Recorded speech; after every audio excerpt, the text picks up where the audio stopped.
MHDR.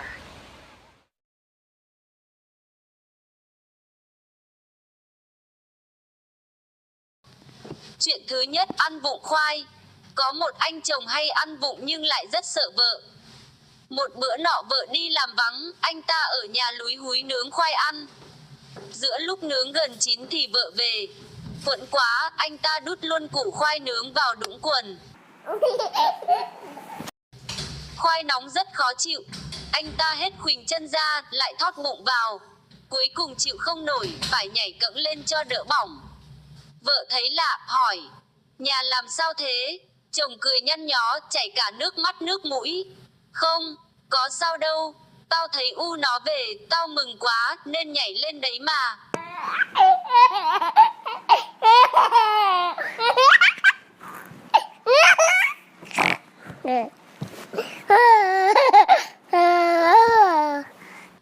Chuyện thứ hai, ăn cháo tấm. Một anh nọ nhà nghèo nhưng lại làm ra mặt đài các. Một hôm nhà hết gạo, vợ nấu cháo tấm cho ăn. Ăn no bụng rồi, anh ta đi dạo quanh làng, sau đó anh vào nhà một người quen. Nhà này đang ăn cơm, họ mời anh ta dùng bữa. Anh từ chối, nói mình vừa mới đánh chén heo quay với các quan chức trong xã. Bây giờ không ăn nữa, nhưng nếu có rượu thì uống được. Người nhà nghe thế đem rượu ra đãi. Anh ta uống lấy uống để, sau đó say quá và nôn ra toàn là tấm và tấm. Chủ nhà thấy lạ, bèn hỏi anh ta: tại sao nói vừa mới ăn heo quay, giờ lại nôn ra không thấy heo, mà toàn là tấm? Anh ta cãi: tôi mới ăn heo quay thật, nhưng có lẽ con heo ấy mới vừa ăn cháo tấm thì phải.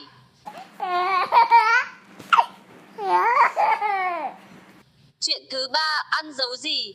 Có một anh chàng học cao nhất nhì trong làng. Một hôm, nhân có người bạn cũng mới học xong một cấp như anh. Mừng bạn, anh ta bảo vợ làm gà, mời bạn cùng ăn. Anh ta dặn vợ, mình cứ luộc con gà, đừng chặt gì cả, để nguyên con lên đĩa. Hôm nay, tôi sẽ thử tài học của nó cho mình xem. Rốt hơn tôi là cái chắc. Nghe lời chồng dặn, vợ bày cỗ lên, khách chỉ nhìn thấy một con gà luộc thơm phức, để nguyên con trên đĩa. Khách nghĩ không biết ăn kiểu gì. Anh chủ nhà vui vẻ, vào cuộc nói ngay: tôi với bác cùng có học, nhất nhì cái làng này. Giờ gà để nguyên, ai chọn dấu gì thì ăn phần dấu đó. Vậy bác xơi dấu gì trước? Thôi, xin nhường bác, tiền chủ hậu khách. Anh khách nói vậy mà lòng vẫn chưa hiểu, đầu cua tai nheo, ra sao? Chủ nhà bảo: nếu vậy, tôi xin ăn dấu sắc. Vừa nói, anh ta vừa đánh vần cho vợ cắt gà bỏ vào bát mình, cờ anh canh sắc cánh, đờ ít đít sắc đít. Người vợ thầm phục chồng, vì các cụ xưa nay thường bảo, nhất phao câu nhì đầu cánh, mà chồng ăn được cả hai thì còn gì bằng. Không cần chủ dục, khách nói liền: tôi xin ăn dấu huyền. Nói xong anh ta cũng đánh vần cho vợ bạn cắt gà bỏ vào bát mình, đờ âu đâu huyền đầu, đờ ui đuôi huyền đùi, mờ inh minh huyền mình. Và thế là gần như toàn bộ con gà đã nằm trọn trên bát của anh ta. Nhìn vợ bạn, anh ta còn nói: mời chị ăn dấu gì? Chị vợ nhìn thấy đĩa trống không, mà khách lại giễu cợt, nên rất bực mình. Chị đứng lên, vắn quần, vỗ đánh, đét, một phát vào mặt trong đùi. Đây còn một dấu huyền của em nữa, bác có ăn nốt thì em đưa ra.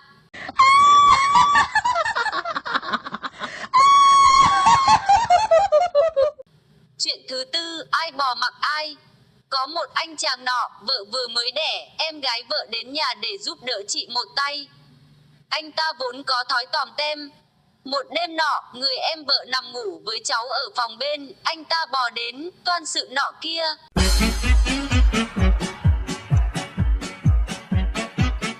Chẳng may lúc đó vợ anh ta vẫn chưa ngủ, biết chuyện và ru con rằng: con ơi con bú cho no. Hỡi người quân tử kia bò đi đâu? Anh ta bèn hát lại rằng: đêm đông gà gáy ó o. Anh chẳng ngủ được, anh bò đi chơi. Người em vợ cũng ru cháu rằng: cháu ơi, cháu ngủ cho no. Của gì giữ ai bò mặc ai.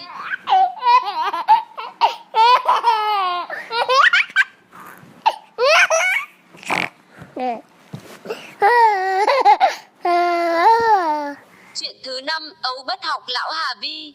Tại một lớp học, thầy đồ đang dạy đến câu ấu bất học lão Hà Vi.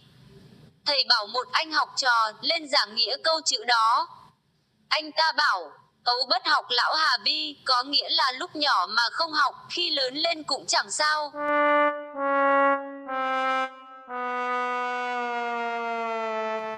Thầy lắc đầu, hỏi anh khác gần đấy, anh đứng lên nói. Không phải thế, anh ta nói cuối đó. Ấu bất học lão Hà Vi có nghĩa là trẻ mà không học thì người lớn làm chi được nó. Thầy, chuyện thứ 6, bậc thầy Hà Tiện. Có một anh học trò tính Hà Tiện, người ta nhập môn thì mua con gà để kính thầy, còn anh thì mua một bức tranh vẽ con gà để mang đến.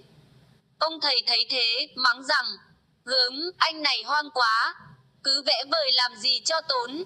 Giá mà anh lấy cái que, vẽ hình con gà xuống đất có phải tiện hơn không? Chuyện thứ 7, anh chàng ngốc làm theo lời vợ. Ngày xưa có một anh chàng ngốc nghếch. Từ ngày lấy vợ, thấy chồng ăn không ngồi rồi ngày này qua tháng khác thì trong lòng không vui. Một hôm, người vợ thủ thỉ, ngồi ăn núi lở. Anh phải đi làm một nghề gì nuôi thân, nếu không thì khó mà ăn ở lâu dài với nhau được. Ngốc ta đáp, tôi chữ nghĩa đã không có, đi cày thì dở, làm thợ thì dốt, biết làm nghề gì đây? Đi buôn vậy, người vợ trả lời. Tôi sẽ đưa tiền cho anh đi buôn, buôn gì? Cái gì có lãi thì buôn. Đầu thì buôn vịt buôn gà, sau thì buôn gỗ làm nhà cũng nên. Mấy hôm sau ngốc ta cầm tiền ra đi. Nhớ tới lời vợ nên anh có ý đi buôn vịt. Qua một buổi đường, nhìn thấy có một bầy vịt độ chục con đang kiếm ăn trên mặt đầm. Anh quyết tìm chủ bầy vịt để hỏi mua. Gặp một đám trẻ chăn trâu, anh ghé lại hỏi, vịt của ai đó? Bọn chúng hỏi lại, ông hỏi làm chi? Ta muốn mua buôn. Thấy có người hỏi trớ trêu, bọn chúng đáp liều, vịt ấy là của chúng tôi. Nếu ông mua được, chúng tôi bán rẻ mỗi con 5 tiền, 10 con vịt chi là 5 quan. Nghe chúng cho biết giá rẻ, ngốc ta không ngần ngại gì nữa, ngồi xuống xỉa tiền ra trả. Biết là gặp phải anh ngốc, bọn chúng nhận tiền chia nhau, rồi bảo anh, đó, bầy vịt bây giờ là của ông. Ông ngồi đây mà canh, đến chiều lại lùa chúng về. Sau đó, mỗi đứa cưỡi trâu đi một ngả. Ngốc ta ngồi lại bờ đầm canh chừng bầy vịt. Quá trưa, anh lội xuống nước lùa vịt về thì bầy vịt bị động, bay vụt lên trời thành đàn, biến mất. Ngốc ta tưng hửng, đành trở về kể lại với vợ. Vợ tiếc của, mắng cho chồng một trận nên thân rồi bảo, đó là vịt trời giống hệt vịt nhà, nhưng nó biết bay. Sau này trước khi mua, muốn biết vịt biết bay hay không, anh cứ giơ gậy lên dứ vào chúng là biết ngay. Mấy ngày sau chàng ngốc lại cầm tiền ra đi. Đến chỗ thấy có người bán 3 con lợn con. Lợn được thả trong một cái rặng quây thành vòng tròn, thành không cao lắm. Anh xà vào hỏi mua. Nhớ lời vợ dặn nên trước khi trả tiền, anh giơ gậy lên dứ vào lợn. Mấy con lợn sợ quá nhảy tót ra ngoài giặc rồi chạy mất. Người hàng lợn bèn nắm lấy anh bắt vạ. Bao nhiêu tiền vốn mang đi, anh phải lấy ra đền hết. Sót của, anh mếu máo về kể chuyện cho vợ nghe. Vợ lắc đầu, khốn nạn, mấy con lợn thì làm gì biết bay mà phải giữ. Anh cứ mua, đưa về đàng hoàng, chả phải thử làm gì mất công. Ngày sau anh lại mang tiền đi. Lần này anh mua được một gánh nồi đất. Nhớ lời vợ dặn anh cứ gánh nồi nghênh ngang giữa đường. Mọi người đi đường mà anh gặp đều phải xuống ruộng tránh anh. Sau đó có một bầy trâu được chủ lùa đi ăn. Đường hẹp, trâu không biết tránh nên va vào gánh nồi của anh, làm vỡ gần hết. Anh về kể lại với vợ. Vợ bảo, chết nỗi, nồi là vật dễ vỡ, gặp trâu bò hay con vật nào khác ta phải tránh lối khác, hoặc chờ chúng đi qua sẽ gánh về, cũng không muộn. Ít lâu sau nữa, anh lại đi buôn. Lần này anh mua được một gánh đá vôi mới nung. Gánh về dọc đường, anh thấy có một con chuột nằm chết giữa mặt đường. Nhớ lời vợ dặn, anh lầm bầm, chà, có con vật này nằm cản đường, ta phải tránh nó mới được. Nghĩ vậy anh không dám bước qua con chuột, bèn lội xuống ruộng nước để tránh. Không ngờ nước ở đấy hơi sâu, đá vôi chạm phải nước, tự nhiên sôi lên ầm ầm, làm anh hoảng quá, vứt cả gánh mà chạy. Về nhà anh khóc lóc kể lại cho vợ hay. Người vợ dẫm chân kêu trời, đoạn bảo anh, quả là không ai ngu ngốc bằng anh. Bây giờ hết vốn, trong nhà chẳng còn một đồng nữa rồi. Ngốc ta bỏ nghề buôn, quyết định làm nghề ăn trộm. Chờ tối đến, anh lẻn vào nhà một người nọ, trong lúc họ ngủ say. Anh lần mò lục tìm được một số tiền. Nhìn thấy đèn còn sáng lờ mờ, anh đưa tiền đến gần để đếm và phát hiện có đồng tiền xấu. Anh liền tìm đến chỗ chủ nhà đang ngủ, lay họ dậy và nói, dậy, dậy mà đổi tiền xấu. Chủ nhà đang ngủ ngon giấc sực tỉnh, thấy trong nhà có kẻ lạ mặt bèn hô hoán lên, bắt lấy nó. Ngốc ta hoảng hồn, vứt cả tiền mà chạy, may mà thoát được. Về được đến nhà, anh kể lại cho vợ nghe. Vợ bảo, trời ơi, còn đổi với chắc mà làm gì. Thôi, mai đi kiếm ít gạo về ăn, nhà chẳng còn hột nào. Tối hôm sau, ngốc ta lại đi ăn trộm. Anh đào ngạch vào được nhà nọ. Nhớ lời vợ dặn, anh không chú ý đến những cái khác mà chỉ đi tìm gạo. Nhưng những chỗ mà anh sờ soạng đều chứa thóc, chẳng có hạt gạo nào. Sẵn có cối xay gần đó, anh bèn đổ thóc vào xay. Tiếng xay lúa ầm ầm làm chủ nhà tỉnh dậy. Họ xông tới toan bắt anh, nhưng may mắn anh kịp thoát. Về kể lại với vợ, vợ kêu lên, ngốc ơi là ngốc, hôm sau thấy gì lấy nấy, cứ đưa về đây, chẳng cần phân biệt làm gì. Tối hôm sau, ngốc lại lọt vào cổng một nhà, vừa đến sân đã thấy nhiều thứ đồ đạc nhắm chừng có thể lấy được. Hừ, vợ ta dặn có gì lấy nấy, chẳng cần phải đào ngạch làm gì mất công. Nghĩ vậy anh nhặt nhạnh đủ thứ chất một gánh nặng quẫy về nhà. Vợ thắp đèn lên xem thì hóa ra toàn là chổi cùn, rỗ rách, đòn ghế, gỗ vụn, cào tre, cuốc gãy, lại có cả một nồi nước giải. Vợ chắt lưỡi hồi lâu rồi bảo chồng, thôi, mai đừng đi ăn trộm nữa, có ngày chết oan. Anh cứ chịu nhục làm nghề ăn xin, may ra được miếng bỏ miệng nuôi thân là được rồi. Mấy hôm sau, anh nghe lời vợ làm nghề mới. Gặp một ông quan ăn mặc sang trọng đang đi dạo, anh bước đến ngửa tay xin ăn. Nhưng vừa mở miệng nói mấy câu học được, lại ông đi qua, lại bà đi lại, thì có hai tên lính theo hầu quan bước tới quất roi vào đi. Để khỏi ăn thêm đòn, anh ba chân bốn cẳng bỏ chạy. Về kể lại với vợ, người vợ bảo anh, đó là ông quan, đừng có đụng đến mà chết.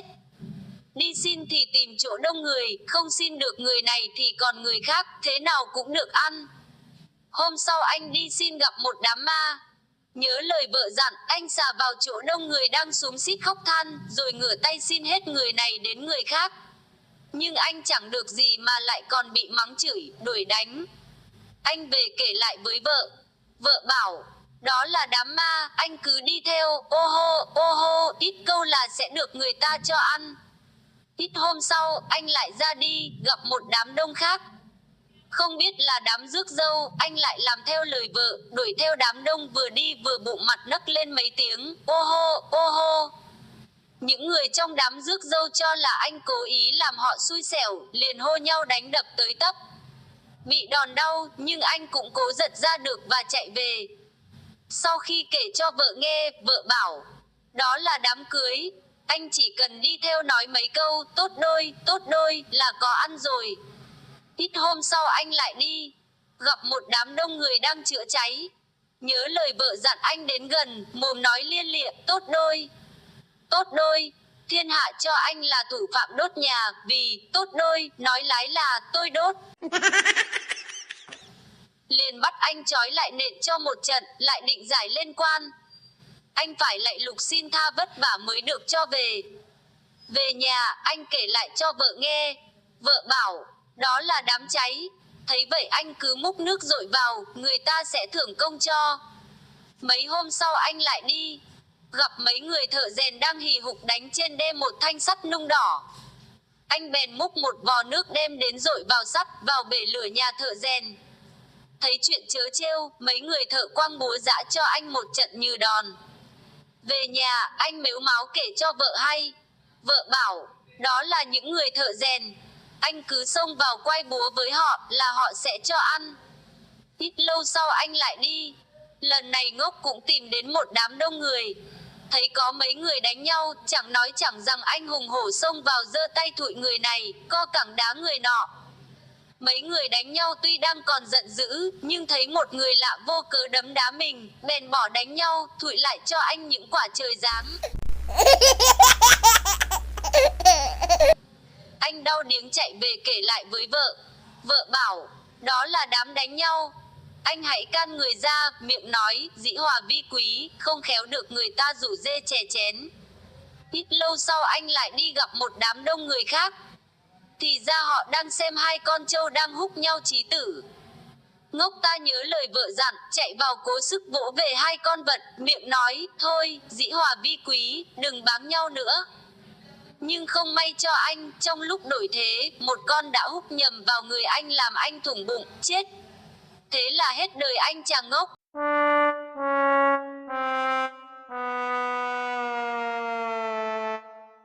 Chuyện thứ 8, anh kẻ noi làm thơ huê tình. Có một cô con quan, kén chồng, tính hay thích thơ nôm. Anh kẻ noi gánh phân đi qua, thấy cô ta đứng cửa, mới làm thơ vui thơ nôm mà trong câu nào cũng đệm một chữ đọc rằng: huynh nay chẳng phải đứa bờm sơm, vả lại trong nhà túc bát cơm, trong bếp lam nham tam chỉnh mắm, ngoài sân lúc nhúc lục cây rơm, trông thấy cô mình anh cũng dục, đêm nằm mơ ngủ tiểu ra quần. Chuyện thứ 9, ai nuôi tôi? Một ông già 50 tuổi, có người con 30 tuổi. Anh chàng này lười biếng, không có nghề ngỗng gì, nên đã 30 tuổi mà vẫn còn ăn bám bố. Một hôm, có ông thầy số bảo anh ta, bố anh thọ tới 80 tuổi, còn anh sống tới 62. Anh nghe nói thế, khóc òa lên. Thầy số lấy làm lạ, hỏi, tôi bảo bố con anh đều sống lâu cả, cớ sao anh khóc? Bố tôi chỉ sống 80 tuổi, lúc ấy tôi mới 60. Thế thì còn 2 năm nữa, ông bảo ai nuôi tôi mà tôi chẳng khóc.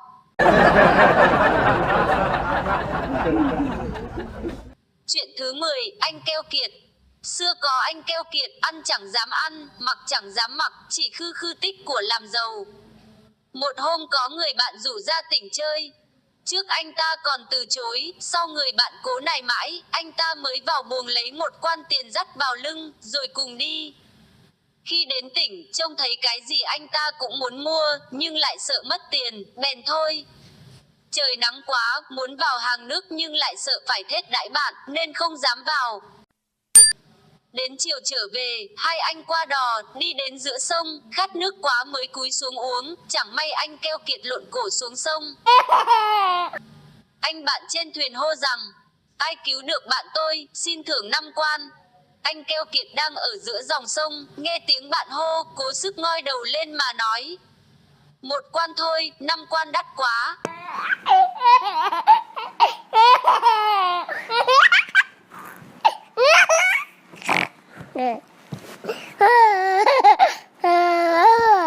Chuyện thứ 11, ai sợ vợ nhất? Sư cụ ngồi đàm đạo với mấy người khách, có người hỏi rằng, trong đám ta đây ai là người sợ vợ nhất nào?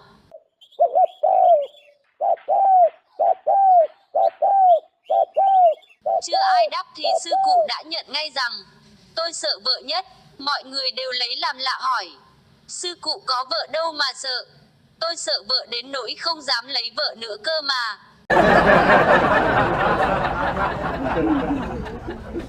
Chuyện thứ 12, ác giả ác báo. Có thằng bé con đi học may, gặp phải người thợ cả ác quá, đánh chửi nó cả ngày. Nó mới tìm cách trả thù.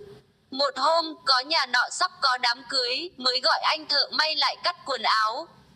Thằng bé liền đến nhà người khách mà bảo rằng, thưa ông, tôi xin thưa để ông biết trước, thầy tôi có chứng điên, hễ lên cơn thì bạ ai cũng cắn.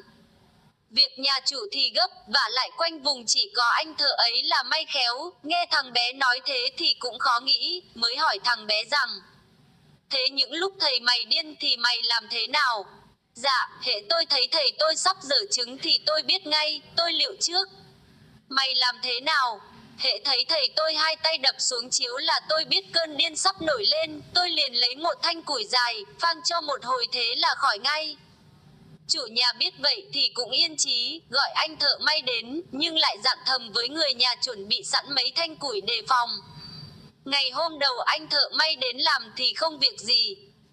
Sáng hôm sau vừa may được một chốc thì thằng bé liền giấu ngay kim của thầy nó đi. Anh thợ mất kim cứ vỗ xuống chiếu để tìm.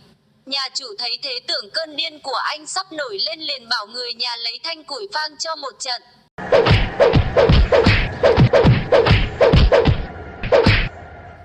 Anh thợ may bất thình lình bị đánh kêu vang cả lên. Càng kêu càng giống, họ cứ tưởng là điên, càng đánh cho túi bụi. Đến khi anh chàng đau quá nằm đơ ra, họ mới thôi. Chuyện thứ 13, anh cả lắc. Một lão chánh tổng nọ có cô con gái quý. Trong làng bên có một anh trai cày rất khỏe, nhưng nghèo rất mồng tơi mà lại mê con gái lão chánh tổng. Anh tìm mọi cách để lấy cô gái nọ làm vợ. Và làm một kẻ ăn mày, anh đến xin ăn nhà lão chánh tổng, thấy anh to lớn khỏe mạnh, lão liền dỗ anh vào làm cho nhà lão. Anh cày rất khỏe, đan lát rất giỏi, làm việc gì cũng chăm chỉ tận lực nên lão chánh tổng rất tin anh. Một hôm lão hỏi anh, này từ hôm anh vào đến nay tôi quên khuấy đi không hỏi. Tên anh là gì nhỉ? Anh này liền trả lời, con không có tên, người ta vẫn gọi con là thằng cả lắc, vì cứ buổi sáng dậy khi nào con lắc được người nào, thì ngày hôm ấy con làm rất khỏe. Từ hôm ấy, anh cả lắc đâm ra ngủ trưa. Một lần lão chánh tổng vào đánh thức anh đi làm, anh này liền vùng dậy nắm lấy hai vai lão chánh tổng lắc lấy lắc để, làm cho lão đau kêu oai oái. Ngày hôm ấy anh ta cày gấp 2 ngày thường. Sáng hôm sau lão chánh tổng lại muốn cho anh này lắc nhiều hơn để anh làm khỏe hơn, nhưng lão ta thì đau, nên đùn cho vợ lão vào. Vợ lão bị anh này nắm vai lắc cho một hồi kêu oai oái. Ngày hôm ấy anh này lại cày khỏe gấp rưỡi hôm trước. Đến ngày hôm thứ 3, vợ chồng lão chánh tổng không dám vào nữa liền đẩy con gái vào. Anh này vừa trông thấy cô gái nọ liền đè nghiến xuống. Cô gái kêu tướng lên, thầy mẹ ơi, thằng cả lắc nó, ấy, con đây này, cứu con với. Lão chánh tổng ở nhà ngoài nghe tiếng liền nói, tính nó thế đấy, chịu khó để nó lắc, chỉ đau một tí thôi, nhưng mình có lợi nhiều con ạ. Từ đấy, cô ả vì quen mùi, sáng nào cũng đến để anh này lắc. Đến khi cô này phình bụng ra thì lão chánh tổng mới chết điếng người và đành phải gả con gái cho anh này.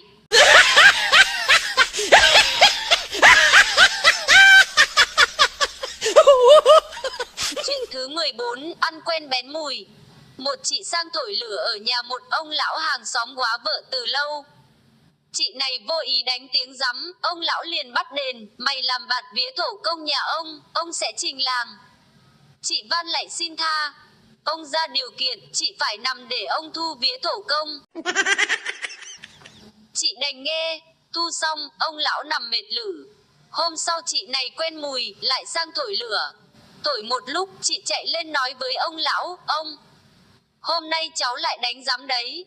Ông lão nằm lắc đầu, đến mày ỉa ra bếp, ông cũng chịu.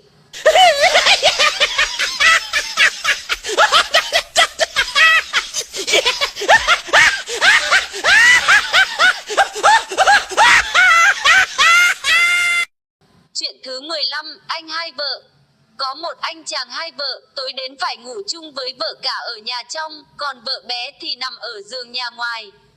Một đêm, trời đã khuya, cô vợ bé hát. Đêm khuya, gió lặng sóng yên. Lái kia có muốn, ghé thuyền sang chơi. Anh chồng muốn ra với vợ bé nhưng bị vợ cả ôm giữ mới đáp rằng muốn sang bên ấy cho vui. Mắc đồn lính gác khó xuôi được đò. Nghe thấy vậy, chị vợ cả liền hát. Sóng kia ai cấm mà lo. Muốn xuôi thì nộp thuế đò rồi xuôi. Cô vợ bé đáp, chẳng buôn chẳng bán thì thôi. Qua đồn hết vốn còn xuôi nỗi gì.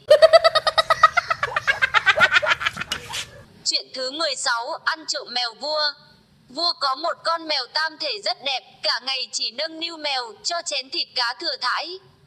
Lại đánh một cái xích bằng vàng để cột mèo. Trạng Quỳnh thấy ngứa mắt, đánh cắp đem về giấu kín một nơi. Trước hết tháo xích vàng, thay dây chuối vào. Rồi cứ hàng ngày, đến bữa ăn, Quỳnh đem đặt trước mặt mèo 2 đĩa thức ăn, một đĩa toàn cá rán, thịt nướng ngon lành, mùi thơm bốc lên ngào ngạt, một đĩa chỉ có cơm rau nhạt nhẽo. Hễ mèo ta xông đến đĩa thức ăn ngon thì Quỳnh lấy roi quất để. Lâu ngày thành lệ, hễ cứ đến bữa là mèo ta biết phận, lùi lũi đến dĩa cơm rau mà ăn, không dám tơ hào dòm ngó gì bên đĩa thức ăn ngon nữa. Luyện xong, Quỳnh thả cho mèo ra vào tự do. Vua thấy mất mèo quý, vừa giận, vừa tiếc, sai lính đi tìm nháo nhác khắp kinh thành. Nghe đồn Quỳnh có con mèo giống hệt mèo vua bị mất, liền truyền đòi Quỳnh đem mèo vào chầu. Quỳnh một hai chối là mèo mình, nhưng vua không tin. Cuối cùng Quỳnh nói, mèo trong thiên hạ thiếu gì con giống nhau, có khác chăng là ở cái nết. Mèo của vua thì quen xơi cao lương mỹ vị, còn mèo của dân chỉ sống nhờ chút rau dưa quấy quá. Nếu vua không tin thì cho thử, nếu nó ăn thức ăn ngon thì đúng là mèo của vua, nếu nó chỉ ăn đồ hèn thì là mèo của hạ thần. Vua bằng lòng thử, mèo ta quen lệ ngoan ngoãn đi đến đĩa cơm rau, chén một cách rất chi ngon lành. Quỳnh vỗ tay cười lớn, ấy, mèo của dân sự nghèo nàn thì như thế đấy. Nói xong, ngang nhiên ôm mèo về mất.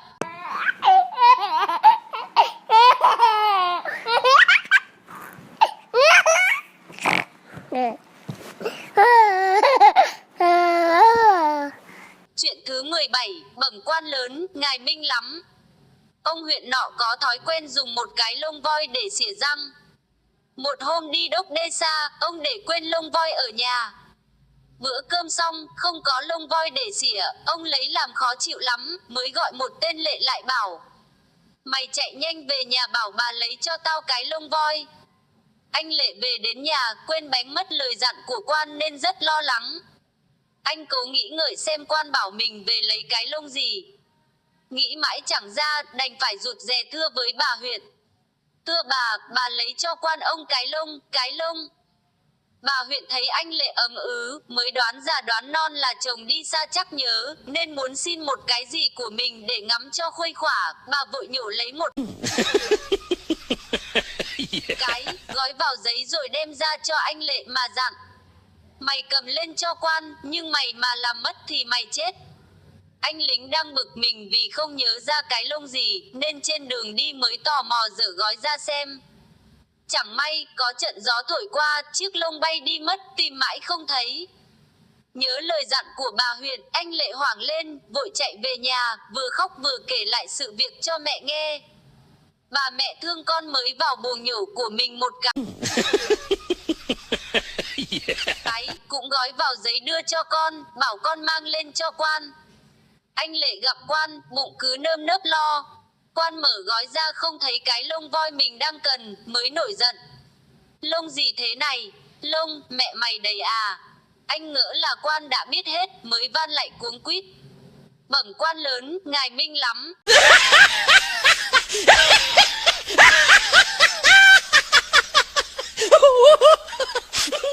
Chuyện thứ 18, 4 cẳng so với 6 cẳng.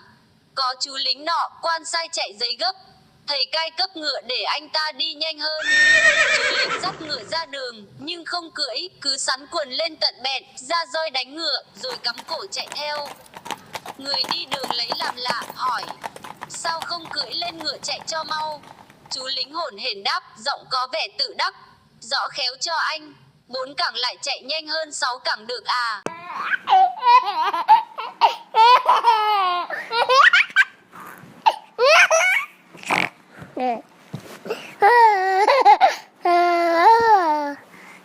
Chuyện thứ 19, bắt về cho con chơi. Có một anh lẩn thẩn mà lại có tính nhút nhát lạ thường. Một hôm đi chơi, dọc đường có 2 con chim sẻ đánh nhau túi bụi. Sợ quá, anh ta hộc tốc chạy về nhà, mồ hôi toát ra đầm đìa, mồm thở hồng hộc. Vợ thấy lạ hỏi, sao mà sợ hãi đến như thế? Anh ta trả lời, tôi đi đến quãng đồng kia, thấy 2 con chim sẻ đánh nhau dữ quá. Tôi sợ nó điên tiết lên đuổi mình mà mổ thì thật oan gia. Nghe xong, vợ phì cười và mắng cho một trận nên thân, và bảo, Bận sau, hễ thấy con gì đánh nhau, cứ bắt về cho con nó chơi chứ việc gì mà phải chạy. Bận sau anh ta qua cánh đồng làng, thấy hai con trâu đang chọi nhau, bèn xông vào định bắt đem về cho con chơi, thế nào nó đang hăng tiết, húc cho lòi ruột, chết liền. Chuyện thứ 20, bây giờ nó mới thò đầu ra. Có một anh bủn xỉn, bạn hữu đến nhà không bao giờ muốn tiếp cả, cứ cho con ra nói là đi vắng. Bạn hữu có người biết vậy, bèn nghĩ mẹo làm cho anh kia phải ra mặt. Người bạn ấy cứ đến chơi nhà anh ta, dù con anh ta nói anh ta đi vắng. Nhận thấy có đôi câu đối treo tường, anh ta cứ ngâm váng cả lên. Tử trung bất ngữ chân quân tử, tài thượng phân minh thị trược. Tức vì người bạn rốt làm hỏng cả câu đối trong nhà mình, anh kia đương trốn trong buồng, phải bổ ra và mắng. Đồ ngu như lợn, câu đối của người ta mà đọc mất một chữ, thành ra hỏng cả đi. Tài thượng phân minh thị trược là gì? Thị trượng phu chứ. Người bạn tủm tỉm cười và nói rằng, nào ai biết, có phải mình rốt đâu. Tại mãi đến bây giờ nó mới thò đầu ra chứ.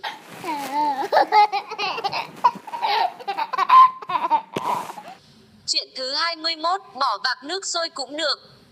Một người hà tiện chết xuống âm phủ. Vua Diêm Vương mắng, mày lúc sống trên trần chỉ bo bo giữ của, không chịu đỡ đần, giúp đỡ ai. Tội mày không tha được, phải bỏ vạc dầu. Quỷ sứ đưa anh đến chỗ vạc dầu. Anh ta nói, nhiều dầu quá xá ta, lãng phí quá. Xin hãy lấy dầu bán lấy tiền cho tôi, còn tôi thì bỏ vào vạc nước sôi cũng được.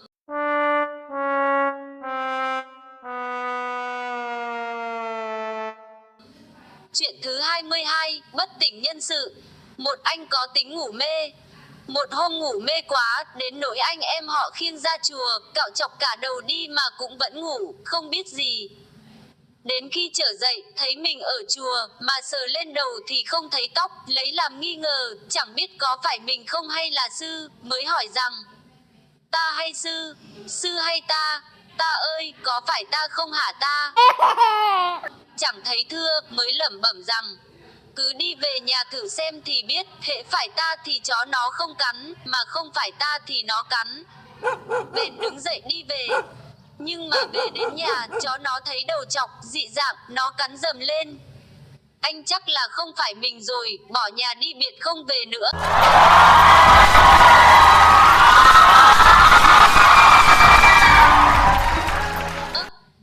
Chuyện thứ 23, bị chăn nuốt chửng. Hai anh nói dốc gặp nhau. Một anh nói, đời tôi gặp nhiều chuyện nguy hiểm. Một lần tôi vào rừng, gặp con cọp dữ, tay không, tôi đánh nhau với nó hàng nửa ngày. Nhưng rồi cuối cùng tôi bị cọp xé ra từng mảnh nhỏ. Có ghê không? Chưa ghê đâu. Hãy nghe chuyện tôi đây nè. Một lần tôi gặp con chăn. Nó đớp được hai chân tôi nuốt chộng. Tức mình, tôi giang hai cánh tay ngáng miệng nó lại. Nhưng rồi cuối cùng vừa đau vừa mỏi, tôi đành buông xuôi hai tay cho nó nuốt luôn vô bụng rồi mới kêu người làng ra cứu. Chuyện thứ 24, buôn vịt trời. Xưa có anh chàng siêng ăn, biếng làm. Vợ mới mắng, người ta thì có công có việc, làm cho vợ con được nhờ, còn mình chỉ ăn nhờ vợ. Chồng hỏi, thế mẹ mày bảo tao làm việc gì bây giờ? Người ta buôn đông buôn tây, nuôi vịt, nuôi gà. Trông người ta đấy, bắt chước mà làm. Thế mình đưa tao 5 quan tiền, tao đi mua vịt về tao nuôi. Sáng hôm sau, anh ta được vợ đưa 5 quan tiền. Anh ta đi đến một nơi có một đàn vịt đang ăn giữa đồng. Anh ta hỏi lũ trẻ chăn trâu gần đấy, vịt ai ăn đó? Lũ trẻ nhận bừa, vịt của chúng tôi. Chúng mày có bán không? Có bán. Giá bao nhiêu? Bán cả đàn vịt, chỉ lấy 10 quan. Anh ta trả giá 5 quan thôi. Có bán thì ta mua. Lũ trẻ chịu giá và dặn, bán rẻ cho bác để bác nuôi kiếm lời. Bác trả tiền cho chúng tôi, chờ chúng tôi đi khỏi đã rồi hãy đuổi vịt về. Bác đuổi liền ngay bây giờ thì sợ vịt quen lối cũ theo gót chúng tôi về nhà mất. Anh ta đưa tiền, lũ trẻ chia nhau, rồi rông lẹ. Một lúc sau anh chàng xuống đồng đuổi vịt về nhà. Nào hay đó là đàn vịt trời, thấy người đuổi, bay vù cả lên trời xanh. mất vốn, đêm hôm đó anh ta lẻn vào một nhà trong làng, chui xuống nằm dưới gầm giường, chờ đến khuya sẽ làm một mẻ trộm để gỡ, lấy tiền về đưa vợ. Một chốc, hai vợ chồng chủ nhà đem nhau lên giường hú hí, đùa cợt với nhau. Trời ơi, anh sướng quá. Anh sướng lên đến tận trời xanh, em à. Anh ta ở gầm giường vội vàng lóp ngóp bò ra hỏi. Anh ơi, anh lên tận trời xanh, anh có thấy đàn vịt của tôi không hở? Hai vợ chồng nhà kia vừa sợ vừa thẹn, vùng dậy vác gậy đuổi đánh cho anh chàng buôn vịt trời một trận nên thân.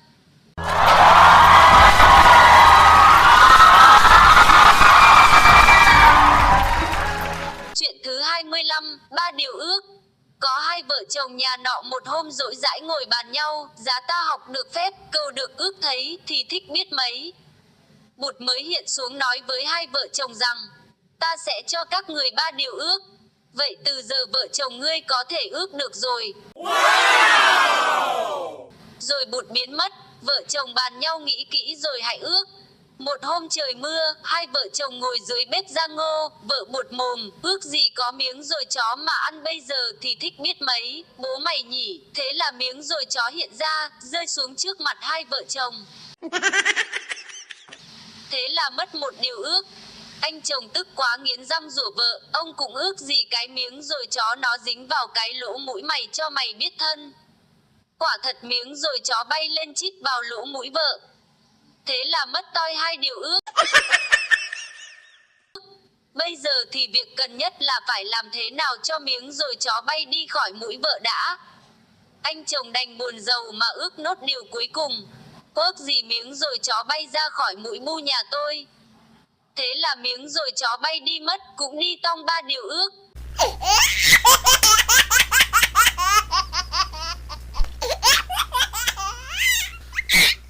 Chuyện thứ 26, ba anh mê ngủ.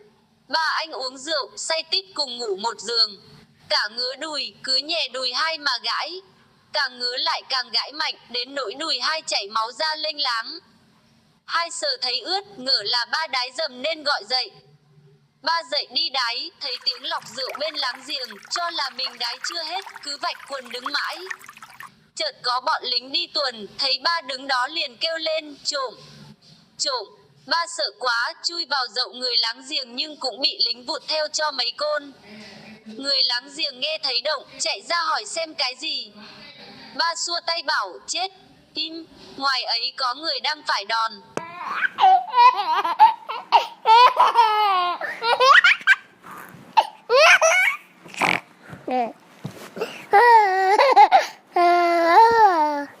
Chuyện thứ 27, bức thư lạ. Có anh đi lính xa, nhân có bạn ghé thăm, nhờ bạn đem về cho vợ ở nhà chăm quan tiền và một bức thư. Đi đường anh bạn tò mò dở thư ra xem, không thấy biên số tiền gửi là bao nhiêu, chỉ thấy vẽ 4 con chó, một cái bát quái, 2 con dê và một cái chum chọe.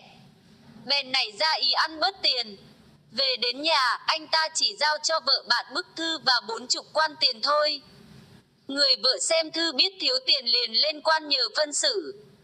Quan hỏi, chồng mày gửi người ta 40 quan tiền. Người ta đã mang về tận tay cho còn kiện nỗi gì? Người vợ đáp, bẩm quan lớn, anh ta ăn bớt ạ. Chồng con gửi cho con những 100 quan kia ạ. Sao mày biết? Bẩm quan lớn, thư chồng con dành đấy. Quan dở bức thư quái gở kia ra xem, không hiểu gì cả, liền hỏi. Thế là thế nào? Bức thư không có chữ nghĩa gì cả mà sao mày lại biết được chồng mày gửi về 100 quan? Bấm quan lớn, chồng con biên rõ ràng ra đây. 4 con chó tức là tứ cẩu, cẩu là cửu, tứ cửu là tam thập lục. Cái bát quái có 8 cạnh, 8 bát vị chi lục thập tứ là 64. 64 với 36 chả là 100 quan đó sao?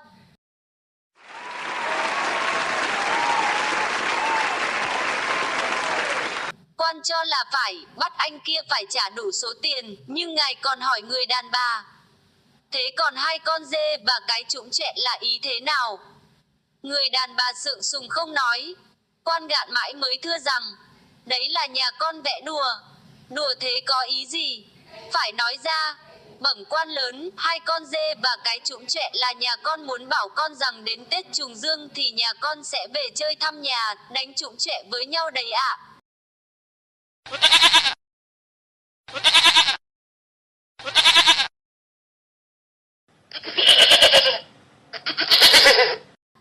Chuyện thứ 28, bẩm con biết ạ. Trên một chiếu rượu, 4 cụ đã say sưa liền đem chuyện lạ phương xa tán với nhau. Cụ thứ nhất bắt đầu. Một bận tôi đi qua sông Bồ Đề, thấy một con trâu to lù lù như một quả núi, đứng bên này sông vươn cổ sang bên kia sông mà ăn hết 3 mẫu lúa. Cụ thứ hai tủm tỉm tiếp lời. Thế cũng chưa lấy gì làm lạ. Tôi đã từng thấy một cây mây to lạ lùng và dài bằng dãy núi Trường Sơn. Cụ thứ nhất nói kháy. Chắc hẳn thân cây phải to bằng cái đình làng cụ nhỉ. Thản nhiên cụ thứ hai đáp. Chứ lị, không thì thường nào xỏ được vừa mũi con trâu của cụ kể. Cụ thứ ba vội ngắt lời. Thế mà các cụ đã cho là lạ. Tôi còn thấy một cái cây, chao ôi, nó cao đâu mà cao ghê thế. Tưởng đến chọc thủng trời, đến cái thân thì to gớm ghiếc, đi vòng quanh gốc cây một vòng phải mất nửa tháng. Hai cụ trên cãi, vô lý, thật vô lý. Cụ thứ ba gắt, chứ không thì lấy cọc nào mà buộc được dây xỏ mũi trâu của hai cụ. Cụ thứ tư giọng say khướt. Các cụ đều có lý cả, cãi nhau làm gì, tuy thế mà cũng chưa lạ lắm, tôi còn được thấy một cái trống to vô cùng, đánh một tiếng vang chuyển một phương trời. Ba cụ kia nhao nhao hỏi, trống ấy to bằng ngần nào mà kêu ghế thế? Ấy các cụ lượng ra mà đoán khắc biết, lột da trâu đứng bên kia sông Bồ Đề làm mặt trống, còn cây mây to dài suốt dãy Trường Sơn thì làm đai trống. Biết cụ này có ý xỏ mình, ba cụ kia cùng gặng lại. Thế này thì khi không phải chứ cái trống ấy của cụ thì treo vào đâu mà đánh được nhỉ? Cụ thứ tư đang luống cuống chưa tìm được câu trả lời thì may có đứa ở đứng gần hầu rượu ngay sau lưng vội đỡ lời thay chủ. Bẩm con biết ạ, xin các cụ cho phép con nói. Các cụ quay ra nhìn đứa ở rồi gật gù nói. Được, mày cứ nói. Thằng ở gãi tai thưa. Bẩm cái trống ấy treo ở cái cầu mà hai bố con đã từng đi qua. Bẩm, chúng con đứng trên cầu mà nhìn xuống thấy con trâu vươn cổ qua sông Bồ Đề chỉ bé bằng con giận, cây mây dài suốt dãy Trường Sơn thành một sợi tóc, còn cái cây cao chọc trời thì không bằng cây nấm. Chao ôi! Bố con mãi nhìn chóng mặt quá lộn cổ xuống sông, con khóc sướt mướt, về đề tang 3 năm, khi đoạn tang đi qua vẫn thấy bố con còn loay hoay lơ lửng giữa trời chứ chưa rơi xuống nước ạ.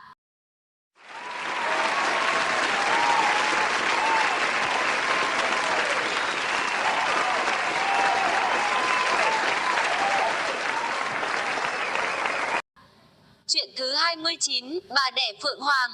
Có một quan huyện hiếm hoi mà lại ước có con trai. Đi cầu tự mãi, đến lúc bà huyện có mang, ông rất mừng. Ông luôn luôn đem chuyện bà huyện có mang ra khoe với chúng bạn, với nha lại và lính tráng trong huyện. Một hôm, giữa chốn công đường, chẳng biết ông nghĩ thế nào, liền đem câu chuyện bà huyện có mang ra nói.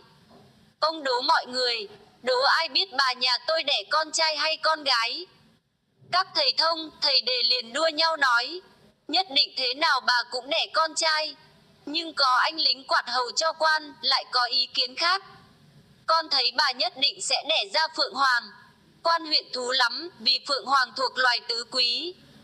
Nhưng bụng quan vẫn còn có chút hồ nghi, liền hỏi vặn anh lính. Tại sao mày biết? Anh lính quả quyết.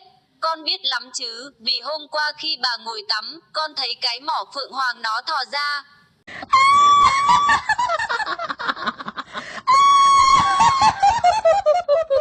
Chuyện thứ 30, bất là cây bất. Có một ông thầy dốt ngồi dạy học trò học Tam Tự Kinh. Đến chỗ Phàm, Huấn, Mông, thầy không biết nghĩa là gì, cứ dạy rằng Phàm là ông Phàm, Huấn là ông Huấn, Mông là ông Mông. Trẻ cứ thế mà gào. Đến bài khác có chữ bôi là cái chén, thầy cũng bí, thấy có chữ mộc đứng bên chữ bật nên thầy mới dạy rằng bất là cây bất. Học trò hỏi, thưa thầy, cây bất nó như thế nào ạ? Thầy nghe hỏi vội mắng át đi rằng, cây bất ở tận ngoài bể đông, chúng mày biết thế nào được mà hỏi. Ở cạnh trường có một người đàn bà biết chữ, nghe thầy dạy láo thế mới hát ru con rằng, ai giống cây bút bể đông, hay là ông Huấn, ông Mông, ông Phàm. Chuyện thứ 31, ba anh đầy tớ. Một phú ông nọ có ba anh đầy tớ nhưng mỗi người lại có một tính cách khác nhau. Một anh thì rất cẩn thận, thận trọng, một anh thì rất lo xa, còn một anh lại rất lễ phép. Phú ông lấy làm thú vị về những người đầy tớ của mình lắm. Một hôm cậu con cả của phú ông ngã xuống ao, anh cẩn thận trông thấy liền chạy về thưa với chủ. Thưa ông, cậu cả nhà ta ngã xuống ao, xin ông cho phép con đi vớt cậu ạ. Khi vớt được cậu cả lên thì đã chết ngoẻo rồi. Phú ông liền vác gậy đuổi đánh, anh cẩn thận chạy biến.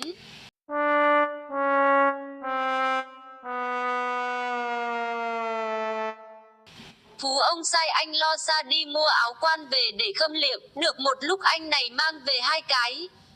Thấy thế phú ông trừng mắt, tại sao lại mua 2 cái?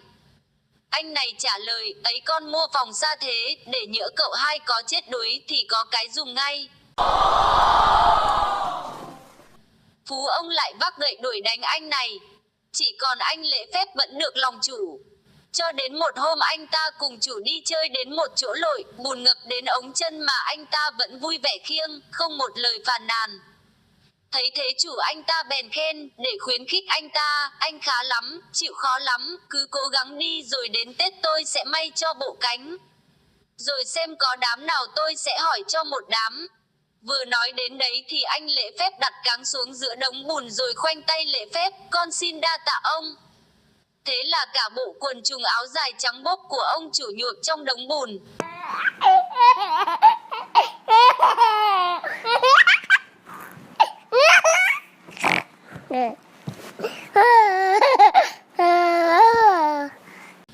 Chuyện thứ 32, bẩm chó cả. Có nhà nho nọ thấy quan lại tham nhũng, trong lòng rất khinh.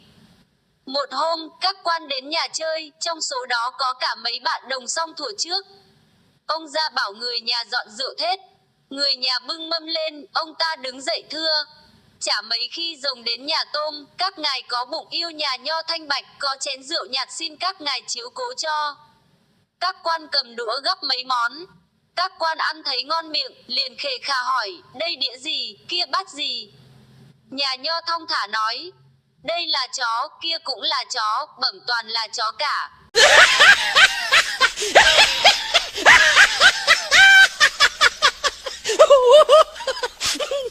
Chuyện thứ 33, bắt được sợi dây. Một tên trộm bị bắt quả tang ăn trộm trâu. Người ta đóng gông giải lên huyện. Giữa đường, có người hỏi, anh mắc tội gì mà nặng thế? Nó trả lời, vẻ tội nghiệp. Tôi tưởng bắt được sợi dây, thế mà bị đóng gông thế này đấy. Người kia ngạc nhiên hỏi, chẳng lẽ chỉ bắt được có sợi dây mà bị đóng gông giải lên huyện?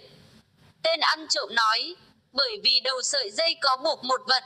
Vật gì lạ vậy? Nó nói, con trâu. Wow! Chuyện thứ 34, bà huyện động thai. Một bà huyện có mang, trượt chân, thai lệch một bên nên đau bụng. Quan huyện mời thầy thuốc xiển đến. Xiển bảo mang ra 3 bát đỗ, rồi sai quét dọn 3 gian nhà thật sạch, rải đỗ khắp nơi. Xiển bắt bà huyện phải vừa đi vừa nhặt từng hạt, còn quan huyện phải đi sau quạt. Sau khi nhặt hết 3 bát đỗ đen ấy, xiển cho bà huyện lên giường nằm một giấc. Thế là khỏi bệnh. Hôm ấy quan huyện phải một bữa mệt lử người, nhưng vẫn không ngớt lời khen cụ xiển chữa bệnh tài. Xiển nghe không nói gì, chỉ tủm tỉm cười.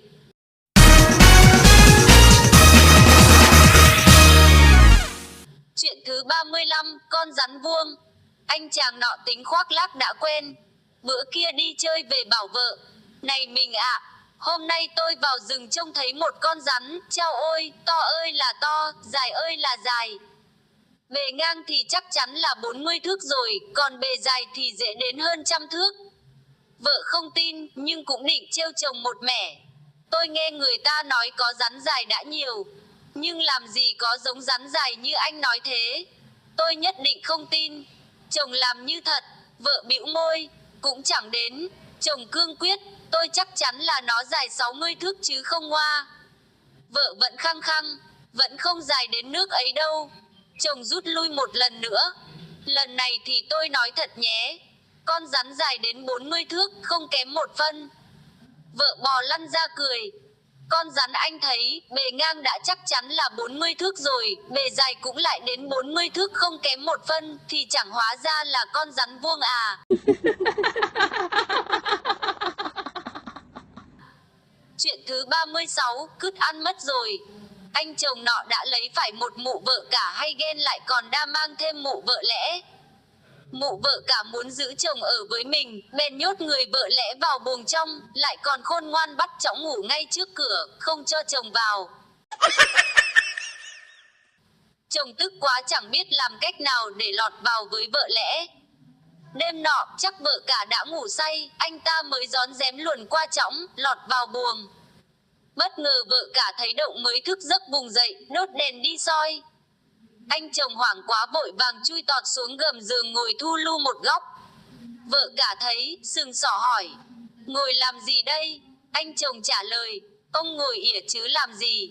Thế ỉa thì cứt đâu? Cứt ăn mất rồi. Chuyện thứ 37, chẳng phải tay ông. Có hai anh láng giềng nọ chơi thân với nhau, cùng nức tiếng sợ vợ. Một hôm vợ bác nọ đi vắng, phơi chiếc váy ở xào. Chẳng may trời mưa, chồng quên không kịp cất nên ướt cả. Chị vợ về thấy thế giận lắm, mới chửi cho anh ta một trận, lại còn đánh thâm tím cả mặt mày. Ông bạn láng giềng thấy thế, trong lòng lấy làm căm tức, mới lẩm bẩm trong miệng, mẹ kiếp, chẳng phải tay ông. Thật không may, chị vợ anh ta hôm ấy lại có mặt ở nhà trong. Nghe chồng nói thế chị ta mới sồng sộc chạy ra, tay chống mạnh, hỏi dồn cho một thỏi. Hừ, phải tay ông thì làm cái gì? Nào, làm cái gì? Nói ngay đi. Anh chồng hoảng hốt.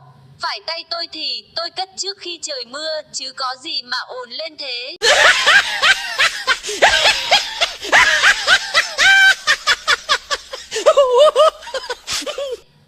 Chuyện thứ 38, chết nhầm. Ông chủ nhà có người vợ chết, mới nhờ thầy đồ làm một bài văn tế. Thầy đồ luính quính hồi lâu, sau lục mãi mới tìm được một bài văn con tế bố, vội chép lấy đưa lại cho chủ. Khi nghe đọc lên trong buổi cúng, mọi người cùng cười ầm cả lên. Ông chủ nhà trách móc, sao thầy lại nhầm thế? Thầy đồ hùng hổ cãi lại, văn tế chẳng có nhầm, bút họa người nhà ông chết nhầm thì có.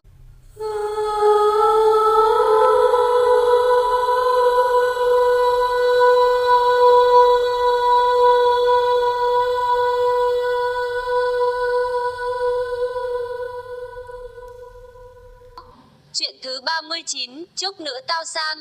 Một ông chọc phú đang tiếp những khách sang. Bỗng có một người đầy tớ cầm cái giấy vào thưa rằng, thưa ông, có người nhà cụ Chánh đưa thư này và đang đợi ông trả lời. Ông chọc phú vốn mít đặc, nhưng trước mặt các quý khách không lẽ nhờ nó đọc hộ, mới giả vờ mở giấy ra đọc, rồi trả lời rằng, bảo nó cứ về đi, rồi chốc nữa tao sang. Nhưng tên người nhà cu Chánh đã bước vào, gãi đầu gãi tai thưa rằng, thưa cụ, ông chủ con sai con sang mượn cụ con ngựa kia ạ.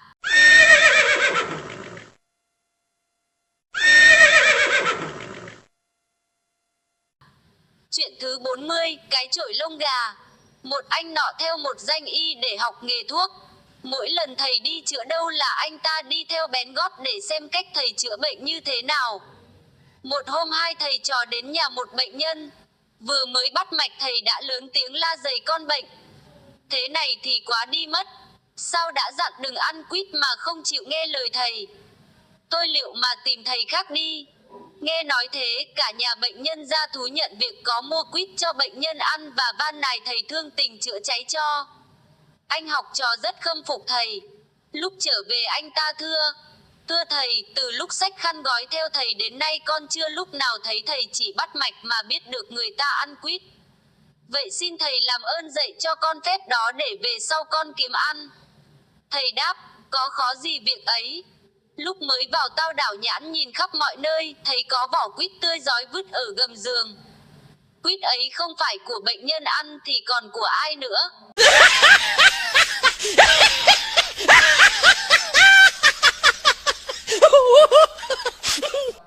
Sau đó ít lâu, người học trò đi chữa một mình. Một hôm vừa vào thăm một con bệnh, anh ta đã quát rầm lên. Thế này thì quá đi mất. Sao đã bảo là đừng ăn thịt gà mà không chịu nghe lời thầy. Tôi liệu mà đi tìm thầy khác đi. Nghe nói thế, cả nhà bệnh nhân chạy ra xin thề rằng mình không cho người ốm ăn thịt gà bao giờ. Nhưng anh ta quả quyết nói rằng mình bắt mạch đã thấy đúng như vậy. Cuối cùng cả nhà bệnh nhân biết là ông thầy thuốc rốt bèn tống cổ thầy ra khỏi cửa. Anh học trò lại tìm đến nhà thầy cũ để hỏi tại sao mình đoán không hiệu nghiệm. Thầy hỏi, thế con trông thấy cái gì mà đoán là nhà người ta ăn thịt gà? Anh ta đáp, thưa thầy, tại con thấy trên giường con bệnh có một cái chổi lông gà mới tinh.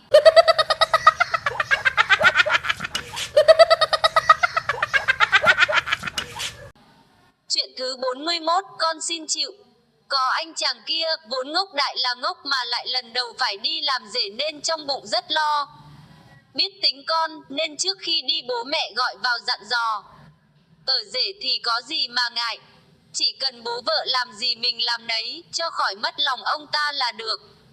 Anh ta nghe nói vững dạ, vội khăn gói đi sang nhà vợ. Hôm ấy cùng ngồi ăn cơm với bố vợ, thấy bố gắp thịt, anh cũng gắp thịt, bố vợ chấm rau anh cũng chấm rau. Bố vợ cầm đũa tay trái anh cũng đổi đũa sang tay trái. Bố vợ vô ý đánh vãi mấy hột cơm ra chiếu, anh cũng bỏ mấy hạt cơm ra chỗ mình ngồi. Bố vợ đang ăn canh miến thấy thế không nhịn được, bật phì cười, nào ngờ bị sặc. Một sợi miến lòng thòng thò ra ngoài lỗ mũi. Anh ta nhìn bố vợ ngẩn người ra, rồi đứng dậy chắp tay vái. Thưa thầy, cái gì chứ cái ấy thì con xin chịu. Chuyện thứ 42, cưỡi ngỗng mà về. Nhà nọ giàu nhưng tính lại kiệt. Gà vịt đầy vườn mà khách đến chơi vẫn cứ cơm rau luộc với mấy quả cà. Đã thế lại còn chép miệng phàn nàn với khách. Chẳng mấy khi bác đến chơi mà trong nhà lại không đào đâu ra một tức gì để thết bác cho tử tế, tôi lấy làm áy náy quá. Khách ngẫm nghĩ một lúc rồi bảo, câu là tôi có con ngựa đây, bác cứ bắt mà làm thịt anh em ta cùng đánh chén cho vui. Chủ hỏi, thế nhưng đường xa bác về bằng cách gì cho tiện? Khách vui vẻ chỉ vào đàn ngỗng mà đáp, có khó gì việc ấy. Có đàn ngỗng của bác kia, cứ xem con nào lớn, bác cho tôi mượn một con, tôi sẽ cưỡi ngỗng mà về.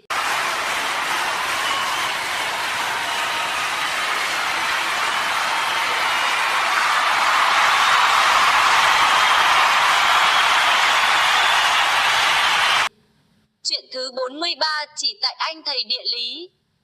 Một thầy địa lý, một thầy phù thủy và một thầy bói ế hàng rủ nhau đi phương khác kiếm ăn. Đi từ sáng đến chiều, chẳng có một hột nào vào bụng, lại cũng chưa tìm được chỗ nghỉ chân. Thầy địa lý sực nhớ gần đấy có nhà quen, mới bảo hai thầy kia. Ngày trước tôi có để cho một nhà trong làng này một ngôi đất. Nhà nó bây giờ cũng khá.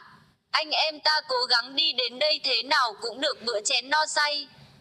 Nhưng tôi dặn trước hễ vào đấy người ta mời ăn, mình phải làm khách mới được, nếu không người ta biết mình đói người ta khinh. Đến nhà người quen, ba người được chủ nhân tiếp đãi niềm nở, lại bảo người nhà làm cơm thết đãi. Ba thầy làm bộ từ chối, chủ nhà mời mãi. Thầy địa lý nói, thôi xin ông để cho bận khác. Chúng tôi đã ăn no ngoài hàng rồi. Chỉ phiền ông cho ngủ nhờ một tối, sáng mai chúng tôi lại xin đi sớm. Chủ nhà tưởng ba người thực tình mới bảo người nhà thôi đừng làm cơm nữa mà dọn giường trải chiếu cho ba thầy đi nằm. Ba thầy tiêu nghỉu, chẳng lẽ lại thú thực ra hay sao, đành bóp bụng đi ngủ, nhưng bụng đói không ngủ được. Hai thầy kia liền cằn nhằn, đầu đuôi chỉ tại anh thầy địa lý cả, việc gì phải xui nhau làm khách để đến nỗi bây giờ không ngủ được, mai lấy sức đâu mà đi. Thầy địa lý tuy hối nhưng đã lỡ bày chuyện ra rồi, lại sợ hai thầy kia nói ra nói vào chủ nhà nghe tiếng, mới bảo nhỏ. Thôi, các ông hãy nằm im, để chọc nữa nhà nó ngủ yên, tôi xuống bếp lục xem có gì ăn được sẽ mang lên cùng ăn cho đỡ đói. Anh thầy bói vốn háu ăn và đa nghi, nghe thầy địa lý nói thế bụng bảo dạ rằng, nếu hắn tìm ra cái ăn, hắn chén trước không thì cũng thằng kia chén, chứ còn đâu đến phần mình.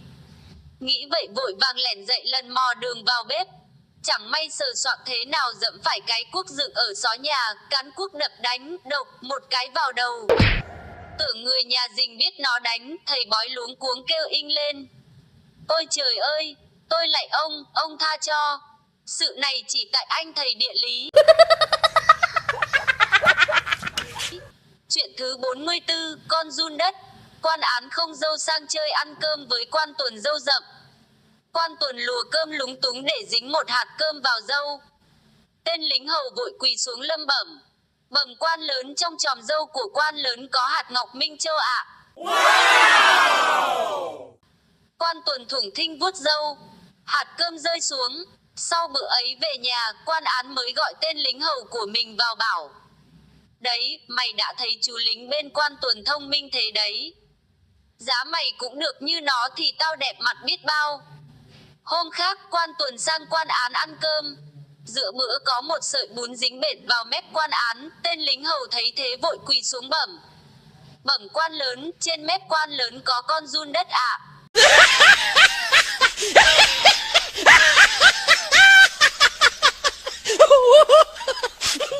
Chuyện thứ 45, con dã hổ.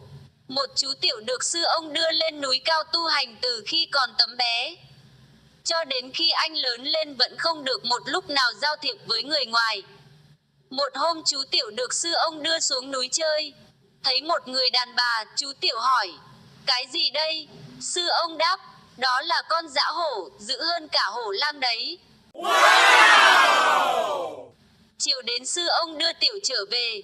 Đến chùa sư ông hỏi tiểu. Con xuống dưới kia thấy thích cái gì nhất? Chú tiểu mơ màng. Bạch thầy, con dã hổ ạ. Nghĩa là con hổ ở đồng bằng.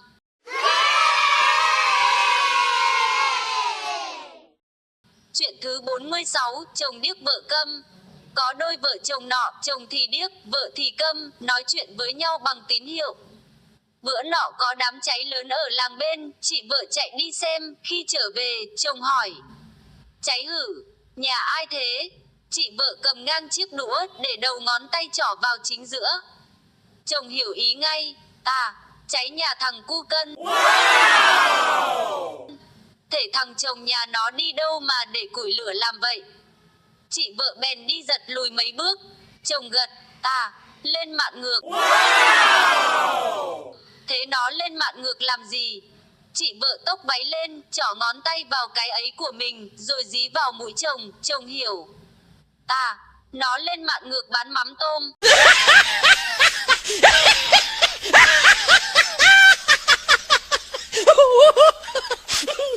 Khổ, thế cháy còn gì nữa không? Chị vợ chồng mông, chìa đít ra, sẵn trong tay có nấm rơm bèn chùi đi chà lại mấy lần. Chồng sửng sốt, chết chưa, cháy sạch như chùi thế à?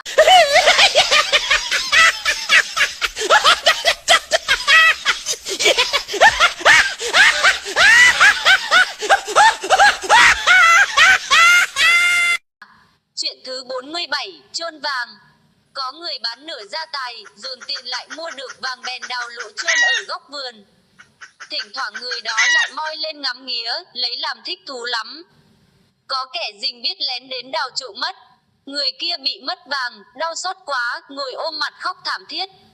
Ông lão hàng xóm nghe thấy tiếng khóc sang hỏi han, khi biết chuyện, ông lão nói. Bác đừng khóc nữa, hãy đi tìm một hòn đá, đem chôn xuống đất thì cũng giống như chôn vàng vậy. Wow! Người kia ngạc nhiên hỏi ông lão. Một nén vàng của tôi quý giá lắm, còn hòn đá thì có giá trị gì? Sao ông lại bảo tôi chôn đá cũng giống như chôn vàng là nghĩa làm sao? Ông lão hàng xóm bấy giờ mới bảo rằng. Bác có vàng mà không đem ra dùng, cứ chôn ở góc vườn thì vàng của bác có khác chi hòn đá. Vậy cho nên lấy đá chôn thay vào đó thì cũng giống như chôn vàng thôi.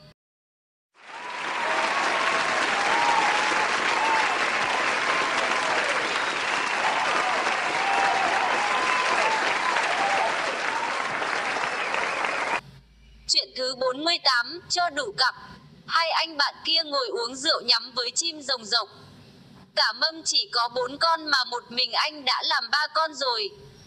Còn một con, anh ăn nhiều bảo bạn. Kìa, sao anh không nhắm chim đi? Thôi, để anh ăn nốt cho đủ 2 cặp, kéo một con thiếu bạn. Chuyện thứ 49, cái tên. Ở miền Bắc có tục đặt cho con những cái tên rất xấu vì các bậc cha mẹ tin rằng đặt tên cho con mà càng xấu, càng dơ thì đứa trẻ càng không chết yểu. Vì thế, có nhà đặt tên cho con trai là thằng cu, thằng cò, thằng cứt và đặt tên cho con gái là cái chim, cái chôn, cái đái. Vì thế mới có câu chuyện sau này. Một ông bố gọi con: "Cứt ơi, về ăn cơm." Thằng cứt đi vắng, em nó đứng chơi gần đấy, trả lời: "Cứt đi chơi, không có cứt bố không ăn được sao mà cứ phải gọi nhiều vậy?"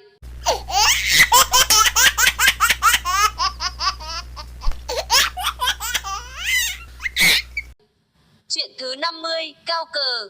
Anh kia vẫn tự phụ là cao cờ, nhưng đánh 3 ván đều thua cả. Có người gặp anh hỏi: "Hôm qua anh đánh cờ được hay thua?" Anh đáp: "Ván đầu tôi không ăn. Ván nhì, người địch thủ của tôi không thua. Ván cuối, tôi xin hòa nhưng gã ta không chịu."